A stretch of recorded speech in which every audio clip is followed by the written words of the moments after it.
Assalamu alaikum everyone and welcome to Aisha Smart Zone, and today in this video we are going to discuss CS 409 final term preparation important topics। So आज की इस video के अंदर मैं CS 409 से related जितने भी important topics हैं वो सारी चीज़ें आप लोगों के साथ डिस्कस करूँगी। मैंने सबसे पहले तो पास्ट पेपर्स को देखा, उसमें से जो चीज़ें इंपॉर्टेंट हैं, जो चीज़ें रिपीट हुई हैं बार बार, उन चीज़ों को, उन टॉपिक्स को मैंने यहाँ पर निकाल के आप लोगों के लिए लिखा है ताकि आप लोग ईजी वे में अपनी प्रिपरेशन कर सकें। वो लोग जो बिल्कुल ही लास्ट डे में एग्ज़ाम्स के डेज़ में अपनी बुक्स को खोलते हैं उन लोगों के लिए ये स्पेसिफिकली वीडियो ज़्यादा हेल्पफुल रहेगी। बाकी लोग भी इसको देख सकते हैं, लेकिन ये ज़्यादा हेल्पफुल उन लोगों के लिए जो शॉर्ट टर्म में प्रिपरेशन करने जा रहे हैं। सो CS 409 का सबसे पहले मैं आप लोगों को बताऊं कि ओवरव्यू दे दूं कि ये पेपर होता किस तरह का है। ठीक है, तो सबसे पहले स्टूडेंट्स इसका पेपर जो होता है ना वो डाटाबेस और क्यूरीज से रिलेटेड होता है। ठीक है, SQL क्यूरीज और डाटाबेस इनसे रिलेटेड आपका ये सब्जेक्ट है, तो मोस्टली आपका पेपर्स भी इसी से रिलेटेड आएगा। आप लोगों को अपना SQL से रिलेटेड, डाटाबेस से रिलेटेड अपना कॉन्सेप्ट जो है वो क्लियर करके जाना है, क्योंकि बहुत सारे क्वेश्चन ऐसे आएंगे जिसमें क्यूरीज गिवन होंगी और आपको क्यूरीज के साथ ही उनको आंसर देना होगा। ठीक है, और थ्योरी होती है पेपर के अंदर, मिक्सअप सा पेपर होता है। ऐसा नहीं है कि मैं कहूँ कि आप लोग थ्योरी बिल्कुल स्किप करके चले जाएं, आपने थ्योरी भी करनी है, लेकिन थ्योरी का ऐसा होगा कि अगर आप लोगों के 4 लॉन्ग क्वेश्चन आ रहे हैं तो उसमें से एक थ्योरी का होगा, बाकी 3 जो है वो क्यूरीज होंगी, तो उनके अकॉर्डिंग आप लोगों ने इसको करना होगा। ठीक है, कोई डाटाबेस से रिलेटेड होगा, किसी के SQL से रिलेटेड होंगे, तो बहुत सारे क्वेश्चंस हैं जो इसमें ऐसे ट्रिकी क्वेश्चंस हैं जो कि आप लोगों को कॉन्सेप्ट क्लियर होगा तभी आप लोग उसको कर सकेंगे। So let's get started. जैसे जैसे मैं आप लोगों को एक्सप्लेन करती जाऊँगी आप लोगों का कॉन्सेप्ट क्लियर होता जाएगा, बिल्कुल उसी तरह आप लोग अपनी प्रिपरेशन को कर लीजिएगा। ठीक है, सो सबसे पहले हमारे पास है threads of database. Threads of database का टॉपिक आप लोगों ने करना है। इसके डाटाबेस के कौन कौन से थ्रेड्स हैं वो सारे आप लोगों ने प्रिपेयर करने हैं। PL SQL query using for loop, using for loop के लिए इसको यूज़ किया जाता है to display integers from 1 to 5। अब 1 to 5 इंटीजर्स को डिस्प्ले करना है इस क्यूरी को यूज़ करते हुए। तो अब ये आप लोगों का ट्रिकी सा क्वेश्चन है, तो इसको भी आप लोगों ने क्यूरीज के साथ ही बताना है। तो इसके लिए आप इसका सॉल्यूशन जो है वो खुद रिसर्च करेंगे। कुछ सॉल्यूशंस मैंने मेंशन किए हैं, कुछ आप लोग खुद कीजिएगा। नेक्स्ट हमारे पास है data types of PL SQL। अब इसकी डाटा टाइप्स कौन कौन सी है? Basic, integer, float, character and date. Next we have write a threats of check points. Threats of check points हमारे पास है loss of integrity, loss of availability and loss of confidentially. ये 3 इसके points हैं, इनको आप लोगों ने माइंड में रखना है। Next we have reasons for dropping indexes. Indexes drop करने के रीजंस क्या होते हैं? This is very important. ये क्वेश्चन रिपीट हुआ है काफ़ी दफ़ा पास्ट पेपर में, तो आपने इसके ड्रॉपिंग के रीजंस जो हैं कोई से 5 या 3 जो है वो फॉर शॉर्ट क्वेश्चन के लिए आप लोगों को एटलीस्ट मिनिमम 3 लिखने हैं, एंड फॉर लॉन्ग क्वेश्चन अगर आता है तो एटलीस्ट आप लोग 5 to 6 पॉइंट्स इसके लिख के आएंगे। ठीक है, तो आपने दोनों तरह से इसको प्रिपेयर कर लेना है। Next we have another query type question, write SQL query, load copy data from table depth and into depth 1 without append.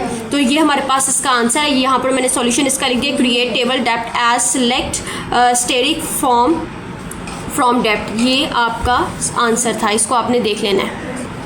Next we have another question, characteristics of PL SQL package in database। So ये characteristics आपने इसके देख लेने हैं। Next हमारे पास question है 5 phases of predefined roles.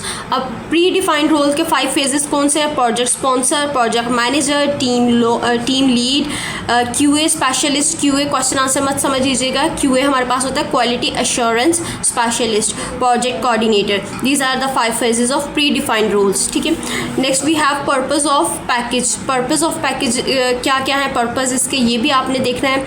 Right the query to view simple and complex view table. Simple and complex view table की query आपने लिखनी है, तो this is the query. Create view simple view as select column 1 column 2 from table name. तो ये Curie मैंने यहाँ पर लिख दिया, आपने एज इट इज़ ही इसको देख लेना है। Next we have conditions that cause occurrence of conflict in processing to database. So ये हमारे पास कौन से हैं? Read write conflict, dirty read भी हम इसको बोलते हैं, write conflict, lost update, write read conflict, uncommitted dependency. So this is very important, इसको आपने अच्छे तरीके से करना है, don't skip this. Next we have syntax of PL SQL language. Syntax इसका क्या है? ये आपका ऑल्सो वेरी इंपॉर्टेंट क्वेश्चन है। इसको मैंने काफ़ी दफ़ा पास्ट पेपर्स में, कई पास्ट पेपर्स ऐसे हैं जिनमें मैंने देखा है तो ये क्वेश्चन रिपीट हो रहा है बार बार, तो आपने इसको भी अच्छे तरीके से कर लीजिएगा। डिक्लेयर होता है इसके अंदर, सबसे पहले डिक्लेरेशन ऑफ वेरिएबल की जाएगी, देन बिगिन एग्जीक्यूटेबल स्टेटमेंट होगी, इसके अंदर एक्सेप्शन के अंदर exception handling for errors and that's and, ठीक है। तो इसको आपने एज इट इज़ ही लिखना है, इसको ऐसे ही एक दफ़ा प्रैक्टिस कर लीजिएगा, नोट डाउन कर लीजिएगा, आपके माइंड में बैठ जाएगा। नेक्स्ट हमारे पास इंपॉर्टेंट टॉपिक्स में से है serialisability.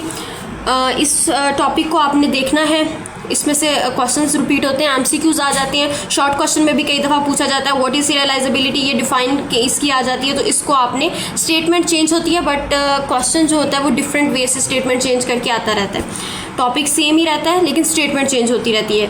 Next we have characteristics of serial schedule.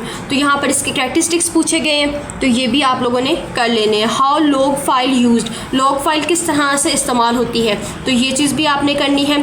अब इनको करने के लिए इन टॉपिक्स को क्या करना है आपने, आपको अगर hand outs full read out नहीं करनी तो आप क्या करें कि आप यूट्यूब पे जाकर इन टॉपिक्स को सर्च करें, आपके पास ढेरों वीडियोस आ जाएंगी इन टॉपिक्स से रिलेटेड। तो आपको जिस यूट्यूबर की समझ आती है आप उसकी वीडियो वॉच करें, देन आप उसको नोट डाउन करें अपने पास एंड पेपर में जाने से पहले उसको रिवाइज करें and that's all.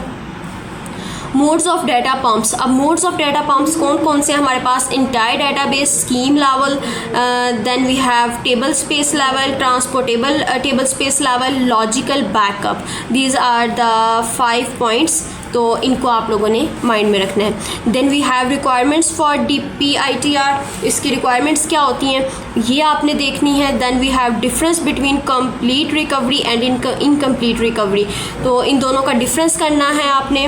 Logical backup of schema क्या होता है, इसके बारे में आपने रिसर्च करना है, इसके बारे में अपना कॉन्सेप्ट क्लियर करना है। इससे रिलेटेड जो भी टॉपिक्स आपकी बुक में गिवन है वो सारे आपने कर लेने हैं। आई होप सो कि ये वीडियो आप लोगों को इन्फॉर्मेटिव लगी होगी। अगर आपको ये वीडियो ज़रा सी भी इन्फॉर्मेटिव लगी है तो काइंडली से लाइक करें, शेयर करें and subscribe my YouTube channel for more this type of videos. And one more thing that I want to tell you कि आप लोगों का ये पेपर जो होता है इसमें MCQs आपके मोस्टली पास्ट पेपर्स में से नहीं आते, तो आप कह सकते हैं कि 50% आपके आ सकते हैं पास्ट पेपर्स में से भी, लेकिन आपने hand outs, highlighted hand outs को रीड आउट ज़रूर करना है। एक दफ़ा अपनी हैंड आउट्स को रीडिंग ज़रूर दीजिएगा, उससे आप लोगों के बहुत सारे कॉन्सेप्ट्स क्लियर हो जाते हैं, बहुत सारी चीज़ें जो होती हैं वो क्लियर हो जाती हैं। एक दफ़ा आपकी रीडिंग आपके माइंड में बैठ जाए ना तो उसके बाद आप लोगों को पेपर में अगर MCQs भी आता है तो आप लोगों को कॉन्सेप्ट थोड़ा सा पता चल जाता है कि इसका मैंने ये पढ़ा था तो इसका यही ऑप्शन होगा, ठीक है। और उसके अलावा आप लोग पास्ट पेपर्स को भी देखें, उसमें से भी क्वेश्चन रिपीट हो जाते हैं, कुछ थ्योरी बेस्ड क्वेश्चन होते हैं जो रिपीट होते हैं, तो आप लोगों ने उनको भी करके जाना है। थ्योरी जो है वो इस सब्जेक्ट में थोड़ी कम ही आती है, थ्योरी जो है थ्योरी पार्ट कम आएगा, लेकिन आप लोगों की थ्योरी बेस्ड क्वेश्चन ज़्यादा होंगे, तो उस लिहाज से ही आपने प्रिपेयर करना है। बिल्कुल थ्योरी ही डेफिनेशंस एज इट इज़ करके नहीं चले जाना, थोड़ा पेपर को कॉन्सेप्ट बेस से करके लेके जाना है, क्योंकि आप लोगों का ये पेपर थोड़ा सा ट्रिकी आता है, ठीक है। सब्जेक्ट थोड़ा सा डिफिकल्ट है, बट आई होप कि अगर आप लोग इंपॉर्टेंट चीज़ें करेंगे, हैंड आउट रीड आउट करके जाएंगे तो आप लोगों का पेपर इंशाल्लाह बहुत अच्छा हो जाएगा। जो टॉपिक्स इंपॉर्टेंट थे वो मैंने आप लोगों को बता दिए हैं। इसके अलावा आप लोग पास्ट पेपर्स में से मज़ीद क्यूरीज से रिलेटेड क्वेश्चंस निकालें और उनको करें। डेटाबेस SQL से रिलेटेड जितनी चीज़ें हैं वो सारी आप लोग करें, अपना कॉन्सेप्ट क्लियर करें डेटाबेस। तो ये सारी चीज़ें जब आपको क्लियर होंगी देन आप लोग बहुत अच्छे से कर सकते हैं। इंडेक्सेस के बारे में आप लोगों ने टॉपिक करके जाना, इंडेक्सेस का टॉपिक भी इंपॉर्टेंट है। And that's all from my side. I hope कि आप लोगों को ये वीडियो इन्फॉर्मेटिव लग रही होगी। अगर आपको ये वीडियो ज़रा सी भी इन्फॉर्मेटिव कहीं से भी लगी है तो काइंडली इसे लाइक करें, शेयर करें and subscribe my YouTube channel for more this type of videos. Thank you so much for watching this video and best wishes, best of luck for your final term exam. Take care, अल्लाह हाफिज़।